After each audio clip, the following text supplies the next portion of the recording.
Ah, bueno, bueno, bueno, bueno. Claro, el homenajeado es el que enseña. Yo ahí detrásito, detrásito.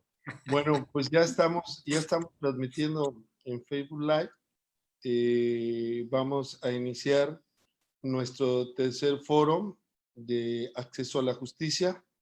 Hoy tenemos invitados de lujo, destacados juristas latinoamericanos, desde las hermanas repúblicas del Paraguay y también desde luego de Colombia, Fuerza Colombia, y tendremos unos temas referentes al neoprocesalismo, a la situación en la que nos encontramos, de que se encuentra el acceso a la justicia, en qué estamos pasando, cómo estábamos antes de la pandemia y también desde la perspectiva de nuestros invitados, cómo vislumbran ese regreso que se le llama a la nueva normalidad. Antes de empezar, vamos a ver a quién tendremos hoy en el foro de acceso a la justicia.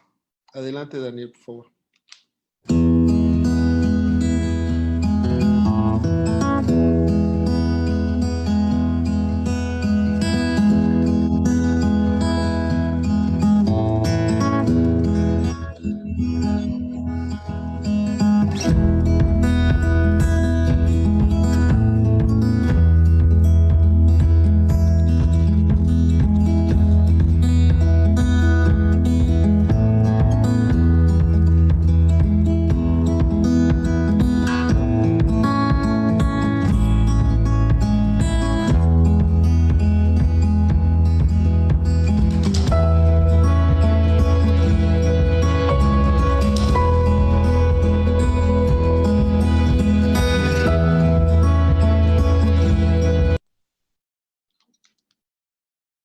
Bueno, pues ya estamos empezando este foro.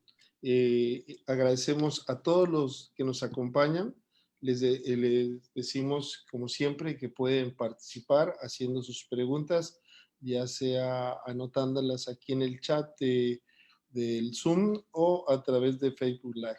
Vamos a empezar esta sesión interesante con una pregunta que podríamos decir, ¿cómo estaba la administración de justicia antes de la pandemia? Vamos a empezar de lo más cercano de México a lo más lejano. Le preguntamos a nuestro tocayo Ricardo Martínez Quintero, que primero le damos la bienvenida y le agradecemos que esté en este foro. ¿Cómo podríamos hacer un balance general de la justicia en Colombia antes de la pandemia? Adelante, doctor, por favor. ¿Puedes abrir tu micrófono, doctor? En primer lugar, un saludo muy especial a los hermanos latinoamericanos, doctor Jaime Martínez Lascano, y el honor y el privilegio de compartir con el doctor Pablo, con quien nos conocemos hace algunos años y ha sido suficiente para empatar un buen número de ideas en procura del mejoramiento por el derecho en nuestro territorio. La pregunta es indispensable como igual su acertada respuesta, porque nadie y en ninguna latitud podría afirmarse que el encuentro con la pandemia obedeció a un control absoluto respecto al cumplimiento cabal de la administración de justicia. Y Colombia no es la excepción, amén a que veníamos siendo presa de retardos en las decisiones, una excesiva maniobrabilidad que hacía que todo oteara como que había una lentitud que no era corresponsal con la propuesta constitucional de 1991. Y esto se reflejaba en las múltiples acciones que en contra de decisiones las personas, los destinatarios de las medidas producían en efecto planteando violación a los derechos humanos, a los derechos fundamentales, y todo consiste en aplicar una ontología, es decir, cuál es la realidad que nos está mostrando actualmente la administración de justicia en los diferentes países, para con base en ello y sin mendacidades buscar unas respuestas concretas, precisas y adecuadas. ¿Cómo? Verbo y gracia. El manejo adecuado de las tecnologías. Una cultura que sea muy distinta a la anterior, donde la participación del colectivo sea plena para que el ejercicio de los roles sea el llamado a operar en la administración de justicia. Yo hago un énfasis en que hablo, mi discurso, mi lexicología es desde el derecho penal, porque por supuesto que las otras áreas del derecho ofrecerán diferentes tópicos, quizá otras alternativas, pero sin lamentos y consideraciones adicionales. Es en ese derecho penal donde se vierte y más angustia produce ver gracia el no respeto por el tiempo razonable, donde es la desnudez la que destaca cuando el proceso penal no funciona, cuando los funcionarios incuriosos, negligentes, hay unos que son muy dados a responder, pero de otros se hace la prédica de que no hay esa acelerada marcha y que todos sabemos que uno de los principios baculares de nosotros es la administración pronta y cumplida de la administración de justicia. Es decir, que se busca a partir de esa apreciación sobre la realidad, el aceptar cuáles son las falencias y cuáles serían los correctivos para que la administración de justicia no cese en su actividad habitual, porque algo que se prende a la cotidianidad es la administración de justicia. De eso no tengo la menor duda. Perfecto, muy bien, muy bien. Y después vamos a preguntar qué nivel de calificación daría usted a su país en la administración de justicia. Pero antes, la misma pregunta para el doctor Pablo Villalba. Bienvenido, doctor Pablo Villalba Bernier.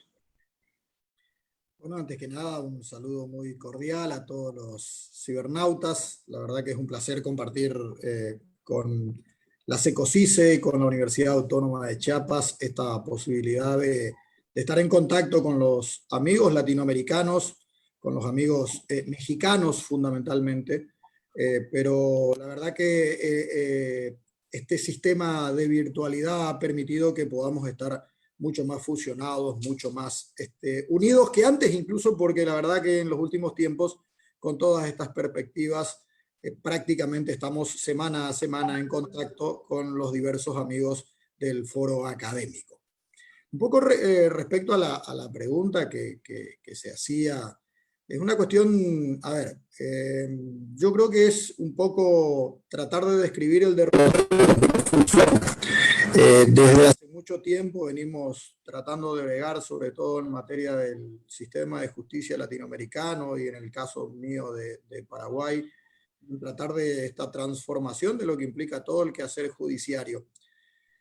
Antes de la pandemia estábamos relativamente quejosos con relación al sistema y después de la pandemia, con toda la suspensión que se ha dado respecto al sistema jurisdiccional, pues con mayor razón se ha agudizado toda la problemática.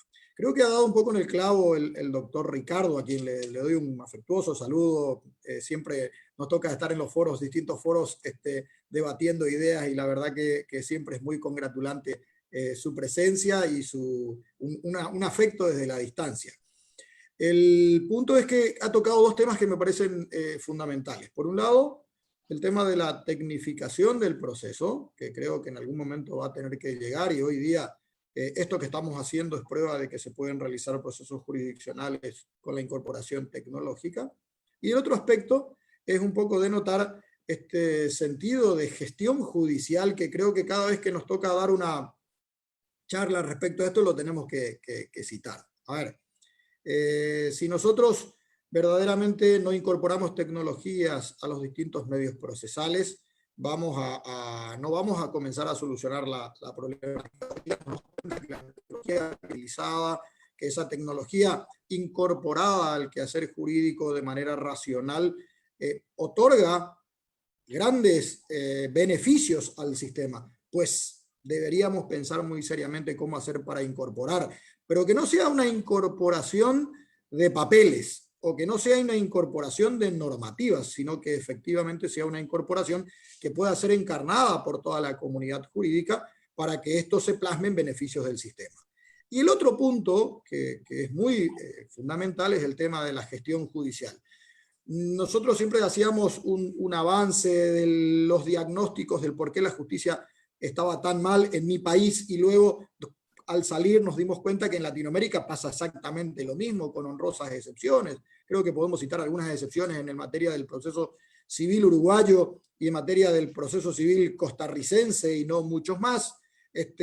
Los sistemas de justicia latinoamericanos han tenido serios defectos y creo que uno de los problemas más graves que se tiene es el problema de gestión judicial. No se ataca al verdadero meollo de la problemática que implica una transformación de aquel individuo que es el que tiene que estar en contacto con la persona humana.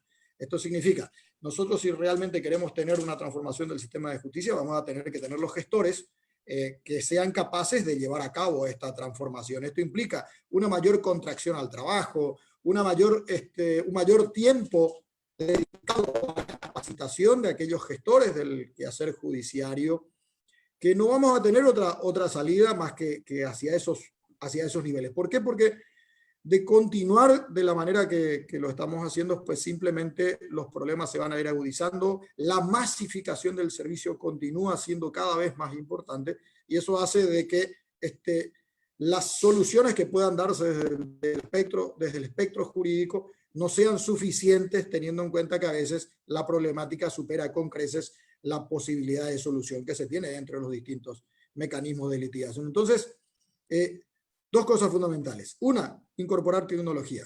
Y dos, trabajar muy, pero muy fuertemente en gestión judicial. Solamente así vamos a comenzar a darle un viento nuevo, un viento fresco, aires renovadores al servicio de justicia. De otra manera, seguimos con el colapso que actualmente se dan. Recuerdo que cuando nosotros teníamos en algún momento una ley de desburocratización en Paraguay, después fuimos a Colombia y nos encontramos con una ley de desjudicialización, descongestión, todo el mundo buscaba lo mismo, es decir, todos buscando la descongestión del servicio. Estamos todos en la misma situación y cada vez que hacemos la descriptiva de algunos países o de la mayoría de los países latinoamericanos nos encontramos con la misma problemática. Es decir, tenemos desde distintos aspectos los mismos inconvenientes. Entonces, sobre eso es que tenemos que trabajar muy agudamente. Muy interesante, doctor Pablo Villalba. Saludamos desde Venezuela a Gilda San, que nos sigue. Feliz noche. También a Carlos Iván López Luna y a Jorge Martínez Vázquez, que de una u otra forma ya están siguiéndonos. Yo tengo una observación para ver cuál es su opinión de nuestros invitados. La pregunta sería de este problema de la administración de justicia que no es ni pronta ni expedita y que los tribunales no tienen la capacidad de responder con la necesidad de la sociedad de resolver sus problemas. La pregunta sería para ambos, primero al doctor Ricardo Martínez, ¿qué tanto tiene que ver el formalismo excesivo en los procesos, desde su punto de vista, doctor Martínez? El micrófono, por favor, nuevamente, si lo puedes abrir. Ese es el punto que en nuestra opinión es generador del lamento y las angustias en la medida en que lamentablemente no hemos podido superar el procedimentalismo, porque cuando abordemos en el pleno conocimiento del procesalismo, será cuando advirtamos cómo es que se hace evidente el respeto por los derechos y las garantías fundamentales. De un lado, porque ese procedimentalismo está dado en formas, en ritos. Por ejemplo, los términos. Los términos son necesarios, son indispensables y es más, son de estricto cumplimiento, pero ese no es el procesalismo. el procesalismo deviene fundamentales. Y siempre a este respecto he venido indicando cómo en el caso colombiano se insiste en que la importancia estriba en el procedimentalismo. Y no, porque es el procesalismo el que insistimos, es la vértebra de la condición natural actual del derecho. Ese derecho contemporáneo en el que lo que importa es que esos derechos y garantías que se dicen dispuestos en los sujetos sean motivo de control, sean motivo de respeto y son jurídica. Porque la seguridad jurídica falta o no avisa su condición cuando hay irrespeto en los derechos fundamentales, cuando se truncan las garantías fundamentales, de tal manera que en nuestra opinión, una vez hayamos superado esa condición de mirar el procedimiento confundiéndolo con el procesalismo, será la alternativa que se tenga para efectivamente, por vía de esa superación, entender la gran posibilidad y, por cierto, hoy en día, la obligación que asiste a todos en la administración de justicia para que con base en ese respeto a derechos y garantías se puedan, entre otros factores, consolidar el de la celeridad procesal. Segundo, el de la seguridad jurídica.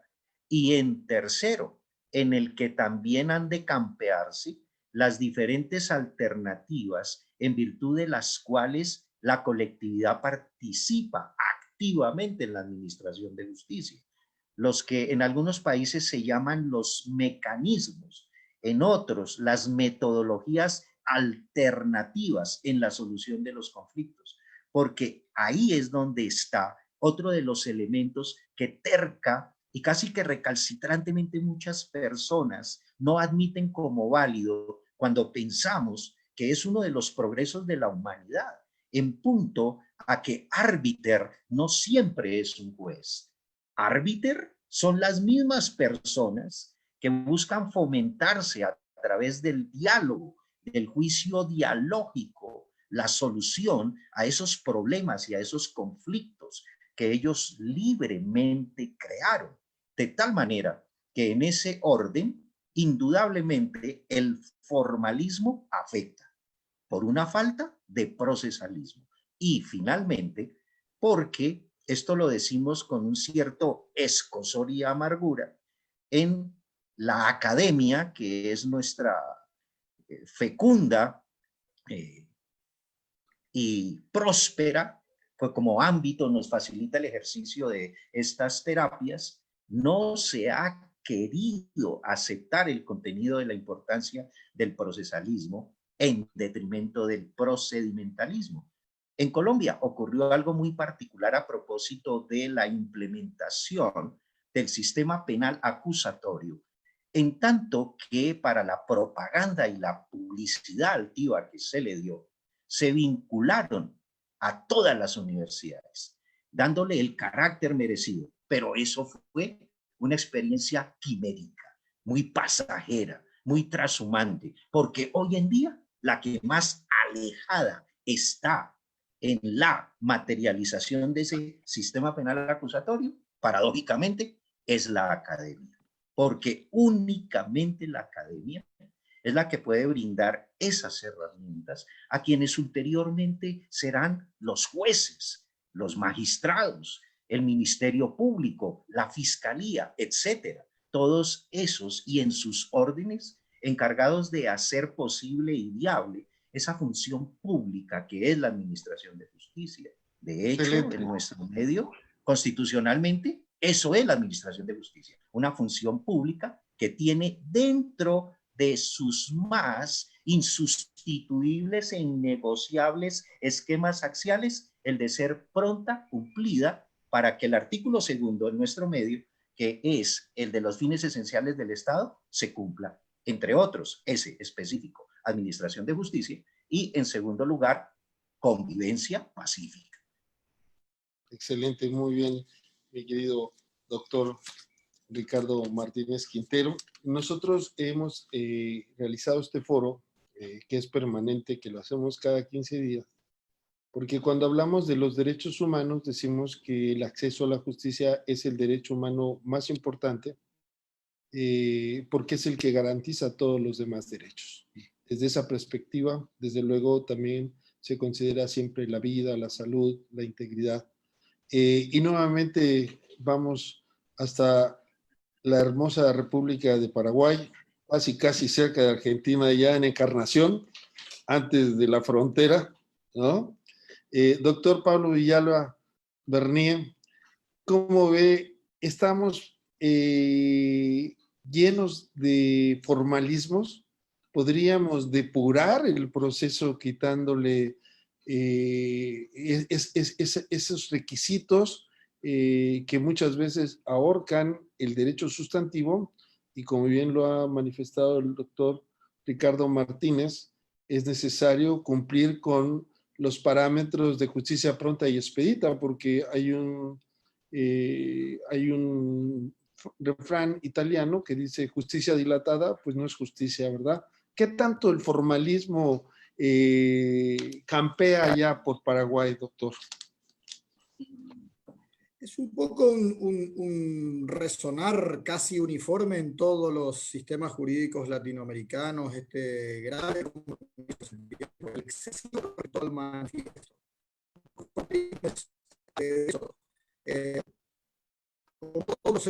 Como todos los procesos naturales, normalmente y que vienen sobre todo de la época medieval, son extremadamente sacramentalistas y es algo que tenemos que comenzar a superarlo.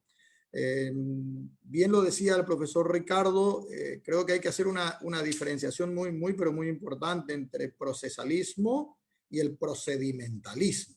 Cuando se habla de procesalismo, lógicamente estamos tratando de lograr, vía este neoprocesalismo, que era el objeto y título de la exposición de hoy, tratar de hacer una transformación en pos de un proceso que no esté excesivamente formalizado y que tenga como fin la obtención de justicia. Por otro lado, tenemos el procedimentalismo al cual ya estamos muy acostumbrados por estos lares, donde generalmente se construyen tipologías procedimentales caracterizadas por una gran burocracia judicial, por un excesivo ritualismo que hace que se pierda el sentido de justicia. Había un viejo comparativo que solíamos hacer, decíamos nosotros que el proceso actual parecería ser como una especie de casa embrujada a la cual es mejor no entrar, porque está tan llena de fantasmas que el individuo común, el ciudadano, no quiere ingresar y tiene miedo de aquello que se manifiesta dentro del sistema jurisdiccional. Y eso me parece extremadamente peligroso porque creo, encima, que ese es uno de los mayores motivos por la falta de confianza que tiene el individuo común, el ciudadano, el lego materia jurídica, con todo aquello que respecta al mecanismo de litigación. Debemos ser capaces de construir sistemas que sean accesibles, fáciles, sencillos para el ciudadano común, porque en definitiva esto de la resolución de problemas intersubjetivos son inconvenientes que se van a ir subsanando y que históricamente se han dado en la evolución de la historia de la humanidad. Es decir, los problemas no van a terminar y siempre vamos a necesitar que alguien los solucione, pero una cosa es solucionarlos con tanto sacramentalismo como decíamos recién, u otra cosa solucionarlos de una manera mucho más sencilla. Un poco hacia ahí es donde tiene que tratar de acompasarse este sistema procesal, teniendo en cuenta sobre todo, que hoy día, a partir de los derechos humanos, se hace un compromiso irrestricto en pos de la desformalización judicial. De hecho, hay algunos fallos de la Corte Interamericana de Derechos Humanos que hoy día nos sirven como parte de este control de convencionalidad que para todos los países latinoamericanos que sean signatarios de la Convención Americana pasan a ser precedentes obligatorios y vinculantes, donde nos dicen técnicamente que hay que seguir sosteniendo los formalismos, pero solamente aquellos necesarios, no los innecesarios. Entonces, el sistema jurisdiccional requiere de determinados formalismos, pero no todos los formalismos son necesarios para la obtención de determinados resultados. Entonces hay que tratar siempre de buscar un equilibrio y una armonía.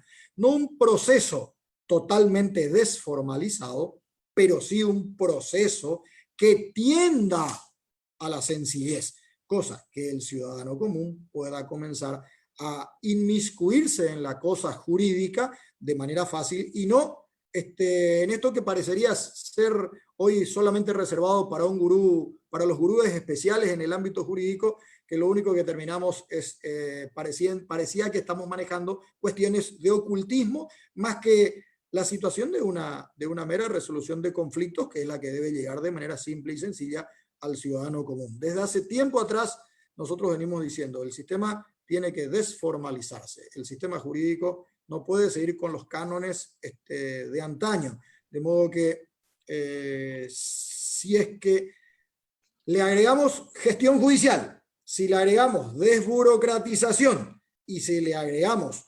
procesalismo, creo que vamos a empezar a construir un sistema más adecuado a nuestras realidades. Por cierto, a la realidad particular de cada país latinoamericano, porque si hay algo que hace rato venimos también sosteniendo es que no podemos seguir copiando modelos que no funcionan en otros lugares. Nosotros tenemos los latinoamericanos, tenemos que ser suficientemente capaces para construir nuestros propios modelos procesales. También nosotros tenemos derecho a equivocarnos con nuestros modelos procesales y no seguir copiando los que nos vienen empaquetados desde fuera. ¿Por qué? Porque al fin y al cabo estamos implementando situaciones que no se dan, y bien hoy lo decíamos, creo que fuera de micrófono, somos países que tienen culturas totalmente diversas, culturas totalmente disímiles a las que preceden a estos contornos teóricos y a estos moldes teóricos procesales. Por tanto, ese tipo de coyuntura social merece tener un procedimiento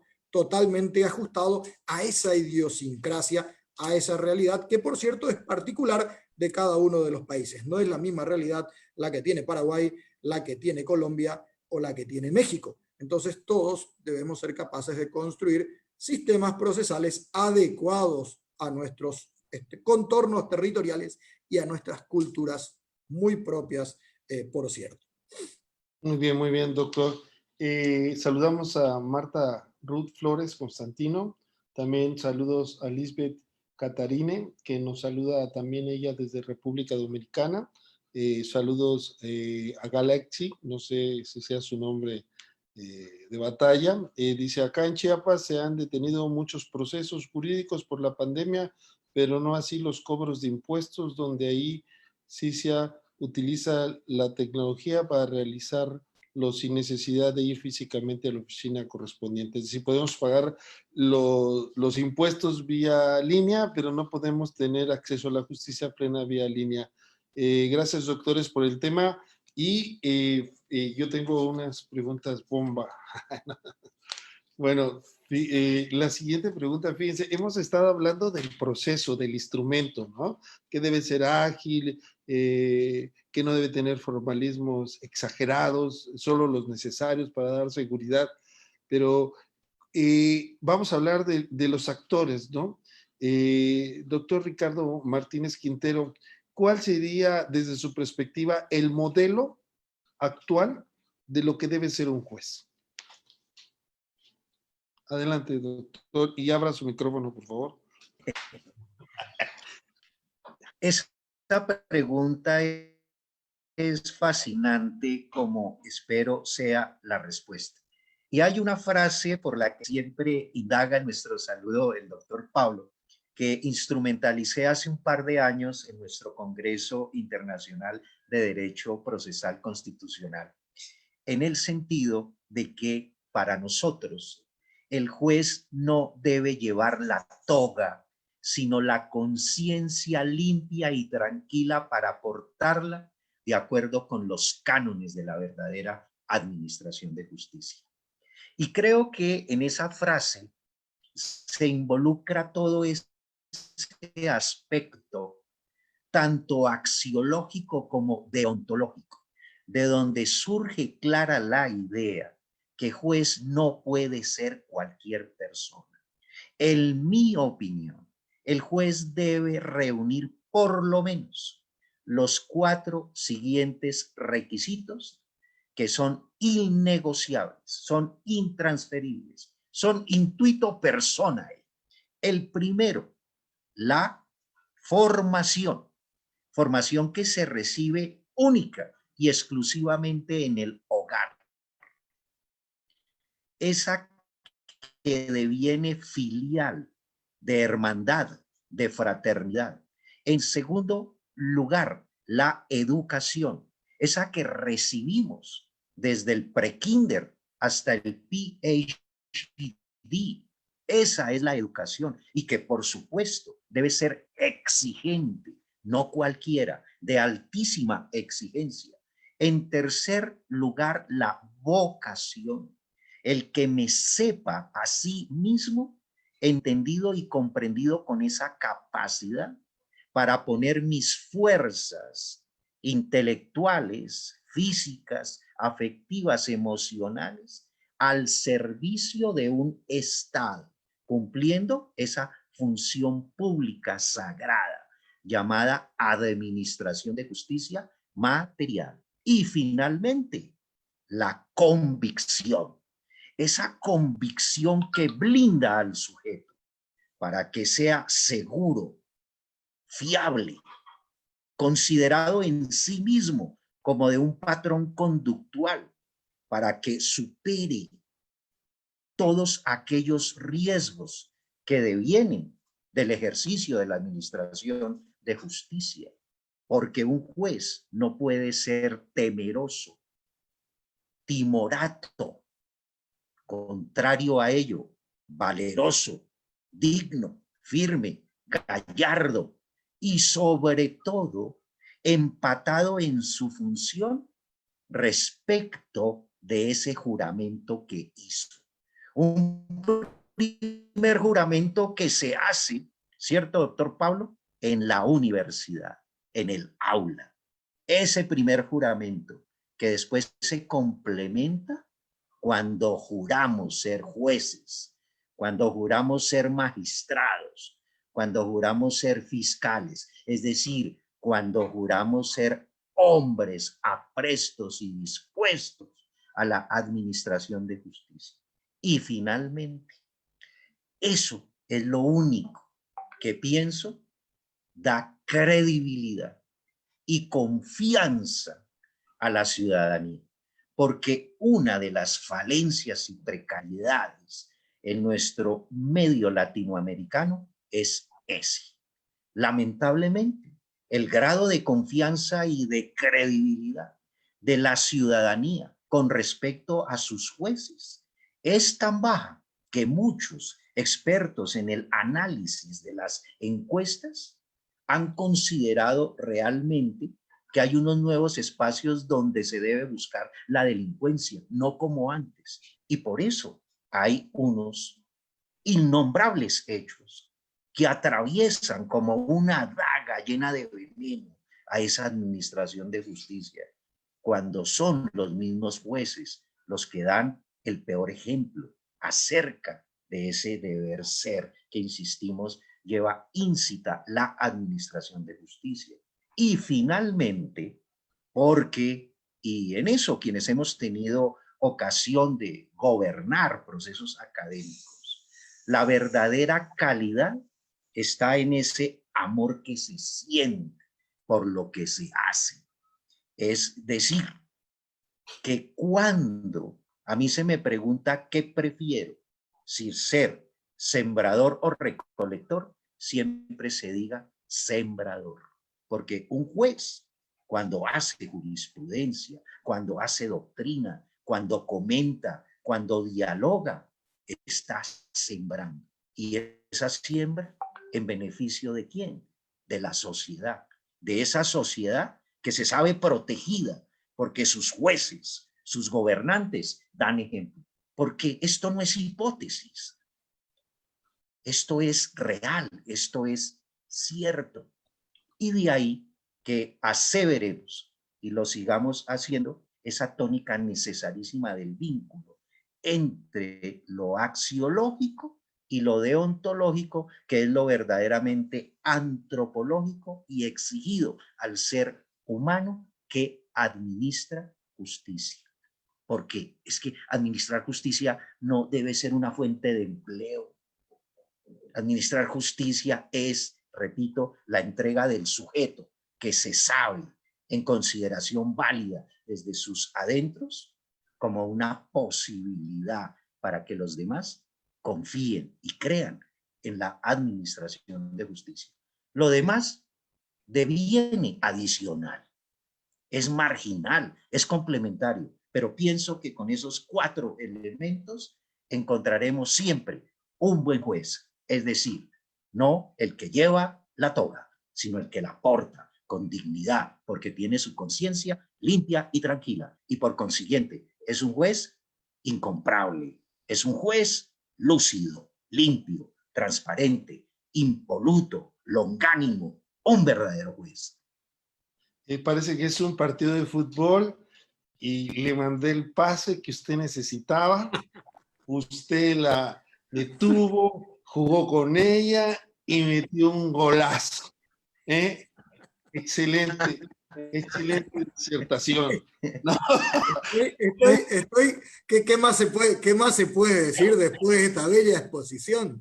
La verdad, extraordinaria definición de lo que requerimos como juez. Yo le agregaría, si me permiten, simplemente una fortaleza ética muy importante, y le agregaría 2 cuestiones que me parecen de extrema importancia para nosotros los países latinoamericanos, que por desgracia no lo tenemos muy incorporado en la magistratura, que es el tema de la independencia y es el tema de la imparcialidad. Pero es un poco, deriva de todo esto que ya nos estuvo exponiendo tan brillantemente Ricardo. Parecería ser un gol maradoniano que nos hizo Ricardo con la exposición de recién, donde nos indicaba, digamos, cuáles son los postulados del magistrado judicial. Sí, la verdad que yo diría que quizás a lo mejor podría discrepar en un pequeño aspecto, simplemente en el hecho de que provenga del lazo familiar. Ojalá que provenga del lazo familiar y del entorno familiar esta formación fuerte que tenga el juez. Desgraciadamente eso no lo podemos garantizar en todos los jueces. No todos provienen de ese tipo de familias bien conformadas a las cuales estimo que te referís, Ricardo, pero creo que un poco compartimos en gran medida todo lo que has dicho y simplemente eran adosarles esos pequeños condimentos como para que se entienda la cuestión, porque es necesario un juez imparcial, es necesario un juez absolutamente independiente y como decía esta vieja frase del César, ser y parecer. Creo que si hay algo que una vez me describía un magistrado judicial y me decía, Pablo, al ser juez siento que fui coronado con una aureola de una especie de magisterio que me permite a mí en determinado momento utilizar este ministerio para el servicio de justicia. Y creo que por ahí viene la cosa. Necesitamos jueces mucho más comprometidos, jueces que entiendan que el servicio de justicia es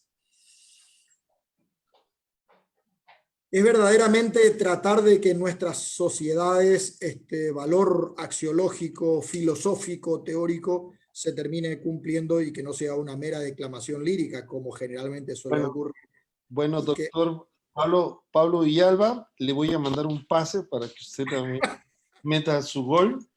Saludamos a Larisa Pérez González, que nos manda a saludar desde Panamá, al maestro Juan José Aguilar Ordóñez de Tuxtla Gutiérrez.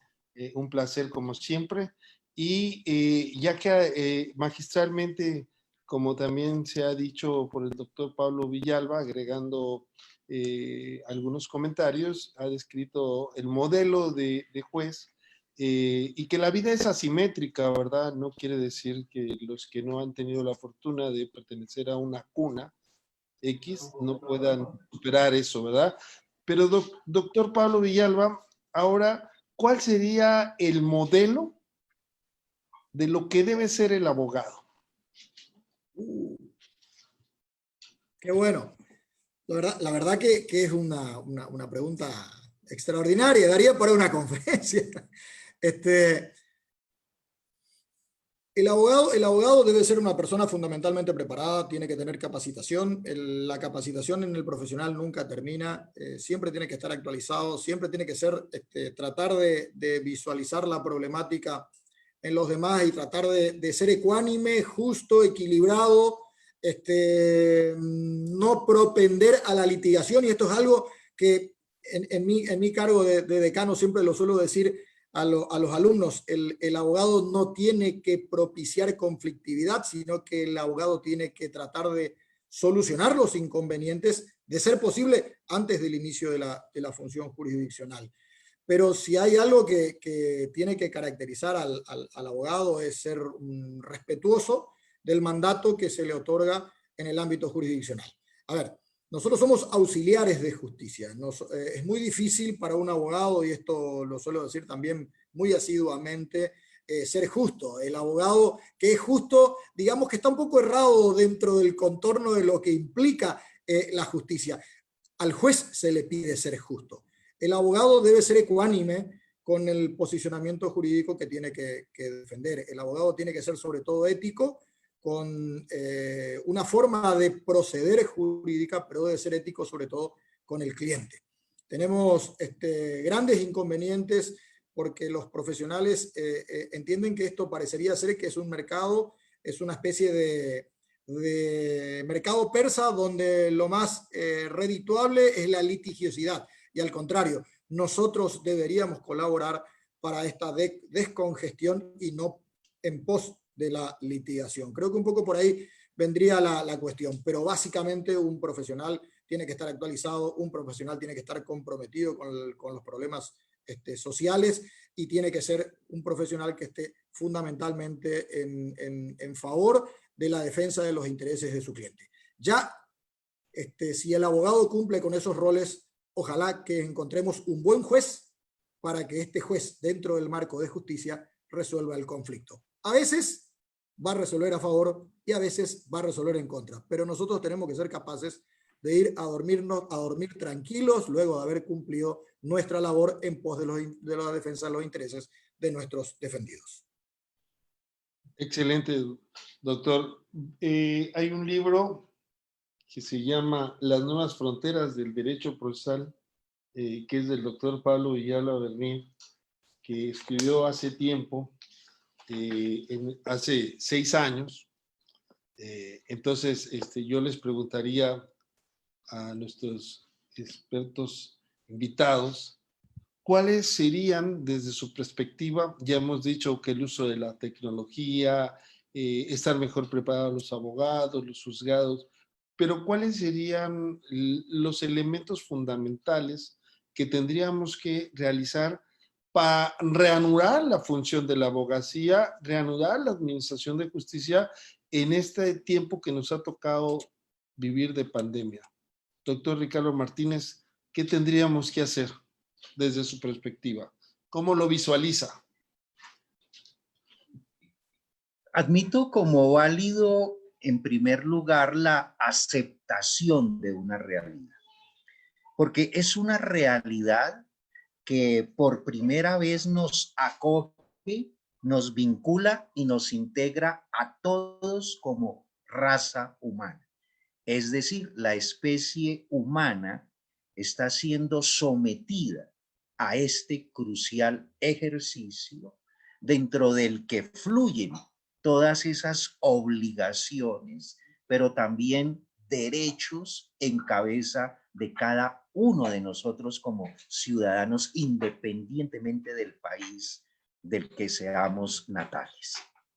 En punto de la administración de justicia, sí que hay necesidad de un repensamiento, Yo no utilizo jamás la palabra reflexión, porque pienso que obedece más a una concepción clínica, médica, deportiva, porque flexionar es ejercitar el músculo. Y en el orden castrense es un castigo. Entonces, por eso, del ser humano predicable el pensar, el pensamiento, ese que nutre con efectividad el derecho y lo hace ver científico. Dentro de ese repensamiento sobre el derecho, pensemos en algunos ejemplos. La creación, la aceptación y, por supuesto, estipulaciones que al interior del derecho positivo deban consignarse como consecuencias de esta pandemia. En el orden tributario se han pensado muchas nuevas ideas para restablecer la relación entre los ciudadanos y el Estado. En el orden penal, ni se diga. En Colombia, a través de decretos legislativos, es decir, con base en la emergencia, el presidente de la República ha venido legislando y no han sido menos de 150 manifestaciones de esta especie con las que el gobierno ha respondido a la situación. Y en ellas, ese decreto legislativo 546 tuvo que vérselas directamente con la situación de los condenados. Y mírese cómo, a propósito de la aplicación de esa norma, muchos no recuperaron la libertad, sino que les fue concedido el beneficio de seguir purgando sus penas domiciliariamente. Y así, a granel, muchos de los ejemplos que permiten ver a las claras los efectos de ese repensamiento. En orden a lo anterior, también, y como lo decía el doctor Pablo, tenemos que enderezarnos a esas condiciones que hacen menester exigibilidad de ciertas competencias. Nótese cómo antes hablábamos mucho de la inmediación probatoria, la publicidad, la oralidad, para hacer posible el ejercicio de la contradicción y la refutación. Porque a quienes llevamos algunos años con esta dosis experiencial en la abogacía y la academia, sí que nos hace falta el aroma, el poder olfatear el aula de clase, pero no por eso se ha detenido el proceso educativo a nivel superior, a nivel posgradual, a nivel doctoral. Contrario sensu, se han dado respuestas y este es uno de los más patentables ejemplos. El sostener los diálogos a través de una cámara, a través de una pantalla. En el orden judicial, la refutación, la contradicción, ¿cómo asegurarla? Y ello demanda la aceptación de esa realidad, que ya la inmediación tiene una nueva fisonomía, la contradicción tiene una nueva órbita, una nueva manera de ser. Y por supuesto que cada uno, y en esto quiero ser enfático y muy claro, cada uno de esos espacios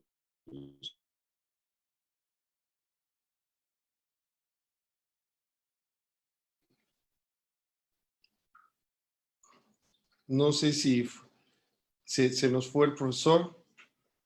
Aprovecho para saludar a Carla Minerva Vázquez de Régules, nos saluda desde la Ciudad de México.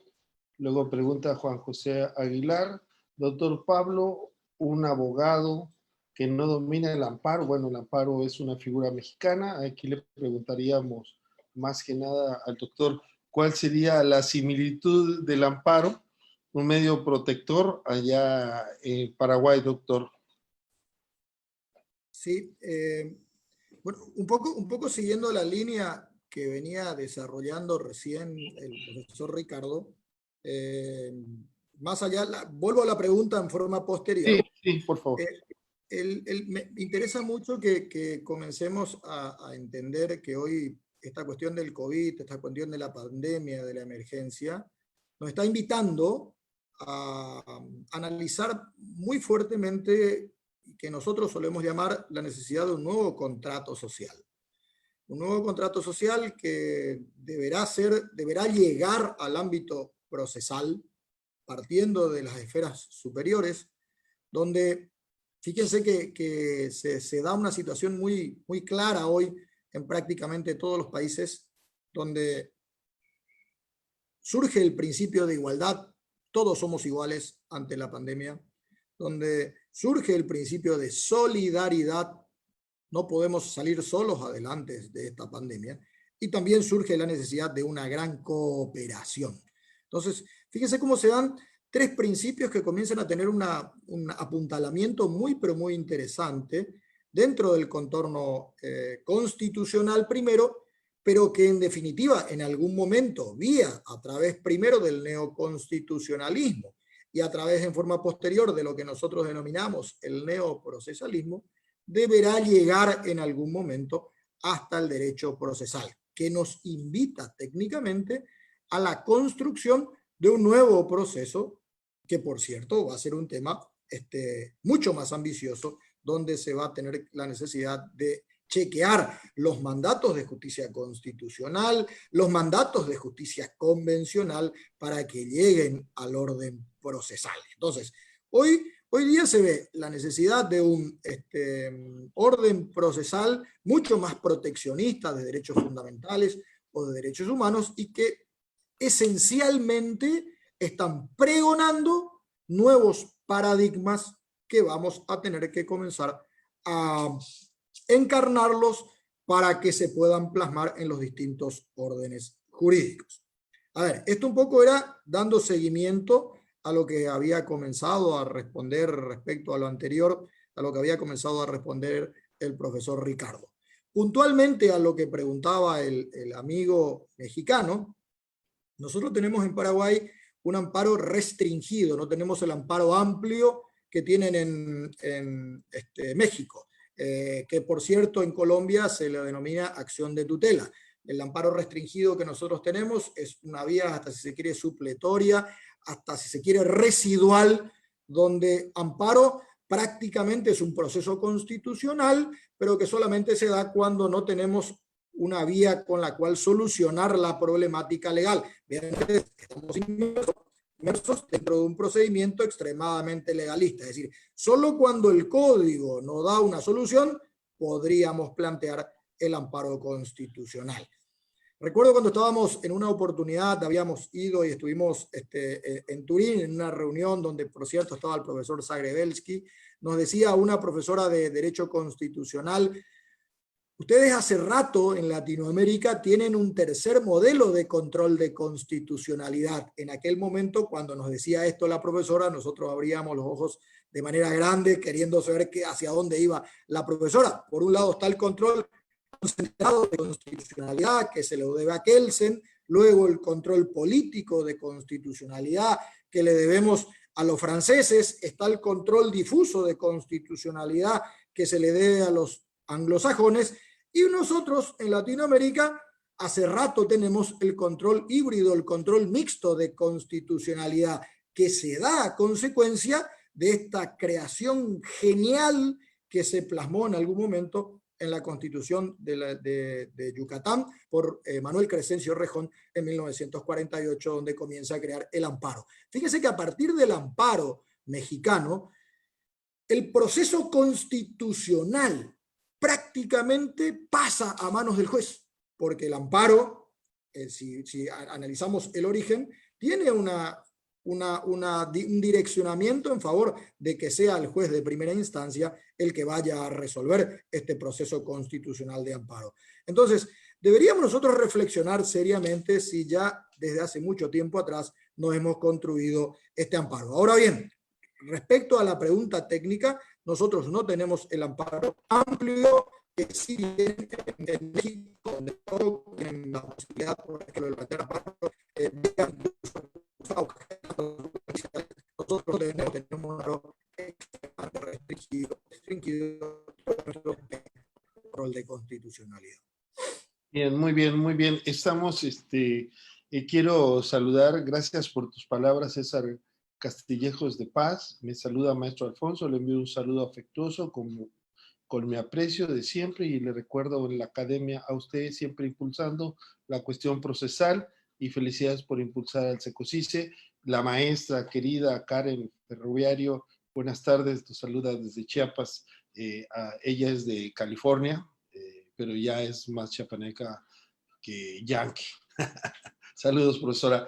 Yo tengo una pregunta al maestro Ricardo Martínez. ¿Qué le pasa? ¿Por qué se va y se viene? ¿Nos está usted haciendo cubrir sus lagunas, integrando la plática, verdad? Y yo les tengo una pregunta que para mí ha sido como de repente me molesta y no me molesta porque yo estoy en un centro donde se da defensa de derechos humanos y afortunadamente, como todos sabemos, los derechos humanos son transversales, son holísticos, entonces también se estudia en la filosofía, en la antropología, y muchas veces nos ven a los abogados como si fuéramos sistemáticamente, por ese desprestigio que hemos hablado, como si fuéramos comparsas o cómplices de la violación de derechos humanos. Entonces, vamos a hacer esta pregunta empezando con el doctor Ricardo Martínez Quintero. ¿Los abogados son defensores de derechos humanos? Desde su punto de vista, doctor Ricardo Martínez Quintero.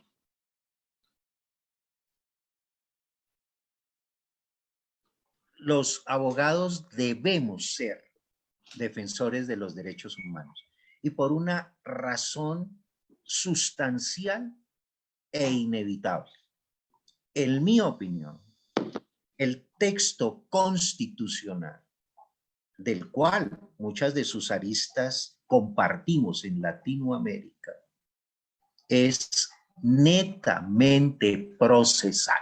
Por eso nuestra insistencia cuando indicábamos la gran diferencia entre el procedimentalismo y el procesalismo. En el momento histórico en que aceptemos que la Constitución es un texto procesal, mejorarán mucho las cuestiones, tanto locales, nacionales, internacionales y convencionales. Y voy a señalar un ejemplo muy sencillo del por qué es una obligación para nosotros los abogados defender los derechos humanos. Porque esos derechos humanos están sopesados a través del principio de integración y del bloque de constitucionalidad. Es una obligación del orden constitucional. Y por si fuera poco, ¿qué ocurrió aquí en Colombia? Paradójicamente, recién en vigencia la Constitución de 1991. Algunos administradores de justicia indicaban que las normas de los códigos de procedimiento seguían practicándose como si nada hasta que el legislador no previera su reforma, su modificación. Asunto bastante delicado y grave porque hubo ciertamente una violación a la Constitución. Y fue por lo que, y lo decimos ahora, en Colombia no hay un solo código de materia adjetiva que deje de referirse en su primer artículo como norma rectora al mismo contenido en la Constitución, el del respeto por la dignidad humana. Esa es la plataforma de los derechos humanos, pero también de las garantías fundamentales. Y con esto pienso que está la mejor prueba de cómo la fuente protectora de los derechos humanos está en el catálogo constitucional, que es de esencia procesal, no es procedimental.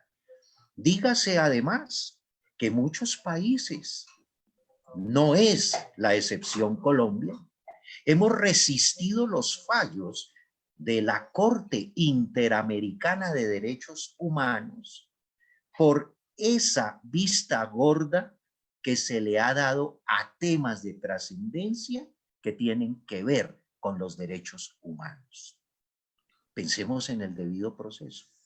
¿Qué fue lo que ocurrió recientemente y por lo que tuvo que remozarse la Corte Penal, la Corte Suprema de Justicia en su sala penal con la creación de 2 nuevas salas?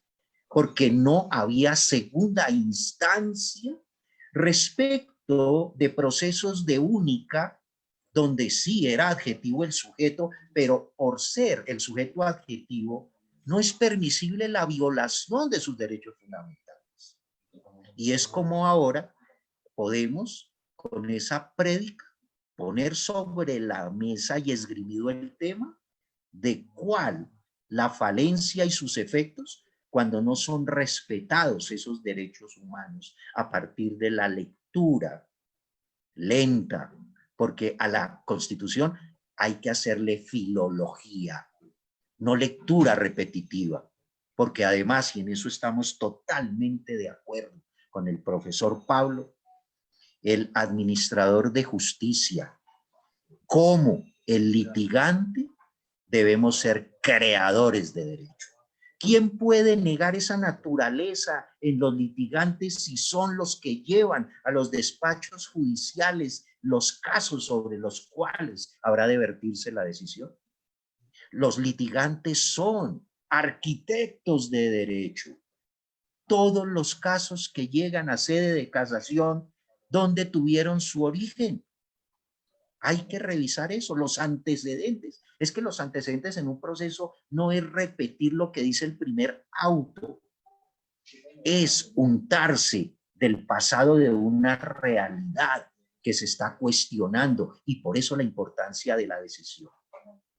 Entonces, con esos 2 elementos, darle el carácter procesal a la Constitución y el deber obligacional de los abogados en cuanto a esa fórmula por vía del principio de integración y el bloque de constitucionalidad, ahí es donde vemos ese carácter deontológico, el cual coincide con los mandamientos de Couture.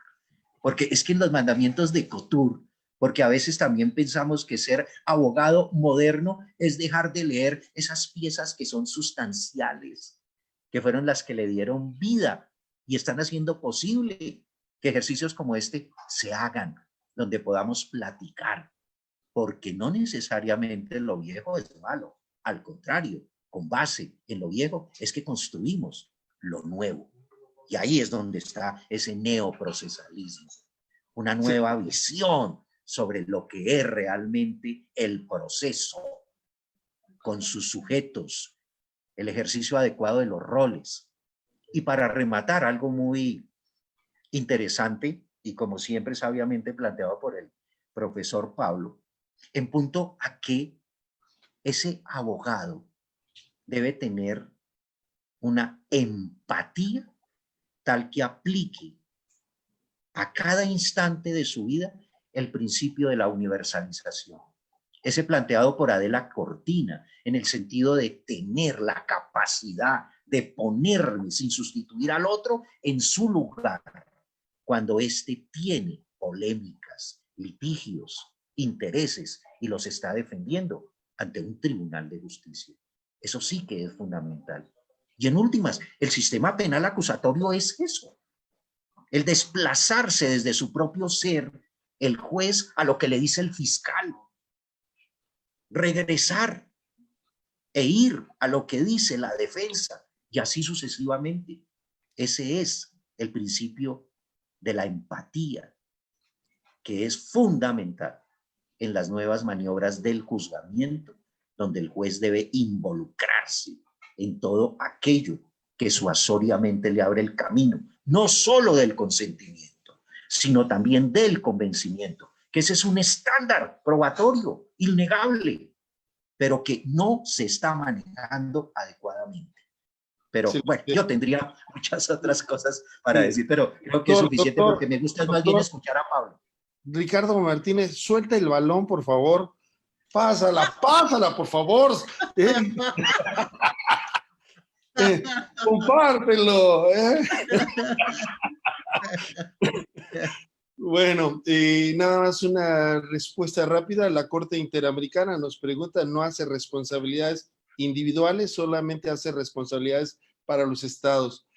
Doctor Pablo Villalba, hablando de los derechos humanos, y yo recuerdo que en San Cristóbal de las Casas en el 2013 nos encontramos y nosotros, estudiantes del derecho procesal, pues estábamos de una otra forma con nuestros clásicos, con nuestros dogmas, etcétera, pero de repente nos alcanzaron los derechos humanos porque la Corte Interamericana empezó a condenar a nuestros estados y las figuras jurídicas, los conceptos, empezaron a formar parte de nuestro lenguaje jurídico. ¿Qué tan importantes son los derechos humanos para el abogado actual? En este momento los derechos humanos para el abogado actual, digamos que son esenciales. Solamente partir de la base que está cuando hablamos de bloque de constitucionalidad o cuando hablamos de supremacía constitucional pero impregnada de derechos humanos, ya estamos significando que los derechos humanos han adquirido ribetes de preponderancia absolutos dentro del orden jurídico. Hoy día hasta podríamos decir no podemos seguir estudiando el derecho sin analizar los derechos humanos, y nosotros a veces solemos poner este ejemplo. A nosotros nos enseñaron las ciencias jurídicas enseñándonos de abajo hacia arriba, de la norma básica hacia la Constitución y hacia los tratados internacionales. Hoy día yo creo que ha cambiado el sistema y deberíamos comenzar a analizar muy seriamente, enseñar de arriba hacia abajo, es decir, desde los derechos humanos hacia el orden interno. Creo que con este simple ejemplo podemos graficar cómo se plantean las cosas, porque ya los viejos griegos decían en algún momento no hay nada más práctico que ser teóricos. Y creo que hoy día lo que tenemos que tratar de recuperar ese marco teórico que hemos perdido dentro del ámbito del derecho procesal. Creemos los procesalistas, entre los que me incluyo, que todo se circunscribe al proceso, cuando en realidad el proceso simplemente sirve para llevar a cabo la protección de un derecho sustancial. Entonces, vean ustedes que parecería ser que nosotros en Latinoamérica le hemos dado una trascendencia absoluta al derecho procesal, cuando que en realidad, si me permiten, creo que la trascendencia absoluta la debió tener siempre y nunca debió haber perdido el derecho constitucional, con todo lo que implica el derecho constitucional hacia el contorno procesal. A punto tal que en los últimos tiempos somos cultores de toda una nueva tendencia en materia de derecho procesal constitucional, donde nosotros pudimos visualizar que existe un derecho procesal donde es necesario que se analicen los procesos constitucionales con toda esa nueva vorágine y esos nuevos moldes que implican para el derecho procesal constitucional y para la justicia constitucional, teniendo en cuenta que desde el punto de vista del proceso constitucional no importa quién lo pide, si no importa la protección. Este es un hecho inaudito para el sistema procesal, porque explicarle esto a los civilistas, donde por ejemplo me muevo yo, es muy complicado. Nosotros seguimos viviendo todavía dentro de ese principio dispositivo pero muy complejo, que no nos permite ver más allá del árbol, es decir, no vemos el bosque.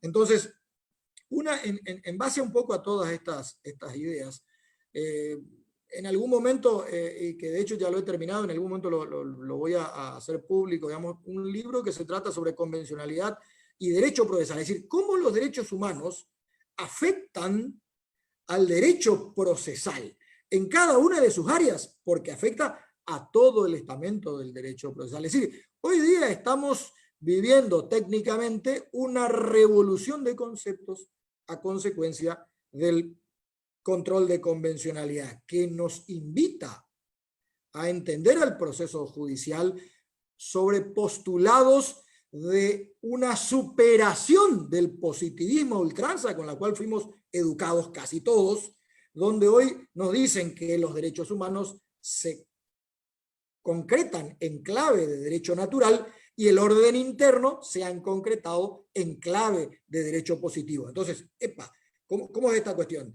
Desde los derechos humanos nos vienen con un justnaturalismo muy intenso, y desde los derechos internos nos hablan de un positivismo que a través de Kelsen hasta hoy día sigue rigiendo en los países latinoamericanos. Entonces la cuestión es, creemos nosotros que una de las primeras metamorfosis que vamos a tener que realizar, esas mutaciones internas que se van a tener que realizar, es que por lo menos deberíamos comenzar a analizar muy seriamente que se tienen que construir sistemas procesales sobre hipótesis o sobre marcos teóricos no positivistas. Con ello, avanzar en pos de una mejor protección. Es decir, si hay algo que tenemos que tratar de romper, es ese marco de legalidad intenso que nos estuvo encorsetados en un marco de legalidad, y permitir que el derecho fluya, que esta protección de los derechos humanos fluya dentro del orden procesal. Y un poco aquí venimos rescatando todo lo que venimos diciendo.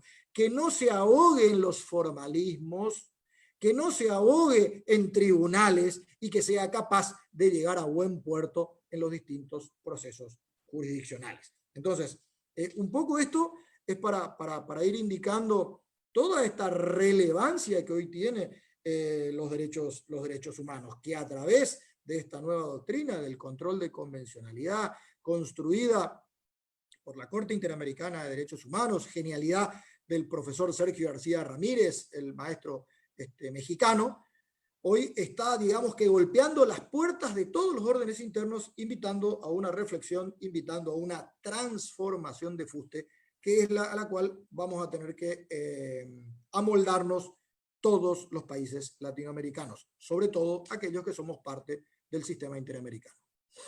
Muy bien, muy bien. Ya nos acercamos a la parte final del programa. Yo quiero emplazarlos para que, si ustedes consideran, porque hay muchos temas que quisiéramos tratar todavía, para que en 15 días estén con nosotros en el siguiente foro de acceso a la justicia. No hemos repetido ninguno de los participantes, pero creo que es importante contar con su apoyo. ¿Cuál sería el cierre por parte del doctor Ricardo Martínez Quintero? ¿Cómo cerramos todo este cúmulo de opiniones, este cúmulo de frustraciones, de deseos, de esperanzas, de anhelos, ¿no? ¿Cómo cerramos en su poética voz, mi querido doctor Ricardo Martínez? Sin lugar a dudas, a través de ese repensamiento, buscar la unidad. Y el derecho debe convertirse en un aliado fundamental, en atención a que esos principios naturalísticos son los que condensan la principalística. Yo no tengo la menor duda de que todos los derechos, en especial los fundamentales, derivan o son aplicación íntegra de unos principios. Esos principios que son asistencia a la humanidad. Y para instrumentalizar palabras que hacen posible el entendimiento dialógico con el doctor Pablo, en términos de esa misma naturaleza, buscar por medio del derecho la armonía, el equilibrio y la proporcionalidad. Porque también algo fundamental que pude escuchar en Pablo fue lo siguiente: ese estudio que desde lo gráfico permite ver ese pasado como se enseñaba el derecho a lo que es ahora. Y es por lo que ahora en las huestes universitarias no se estudia tanto la norma en sí misma, sino la misma casuística, porque es esa casuística más bien la que debe informarnos y finalmente sí hacer la revisoria de las normas. Esas normas que le sirven al derecho, pero que no son el derecho.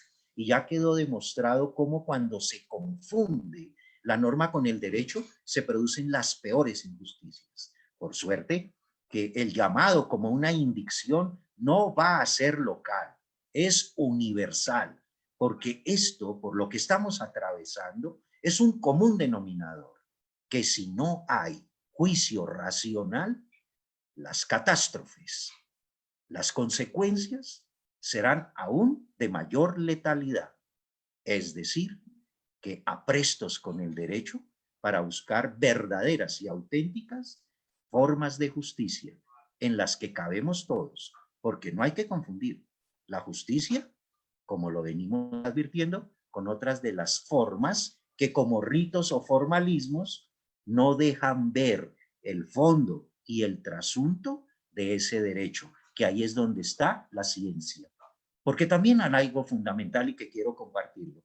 Siempre digo a mis estudiantes, es que la verdad está es en lo que no se ve, porque en lo que vemos hay mentira, hay mendacidad, hay apariencia, hay hipocresía, hay estulticias, a tiempo que si yo consulto aquello invisible es donde encuentro esa verdad.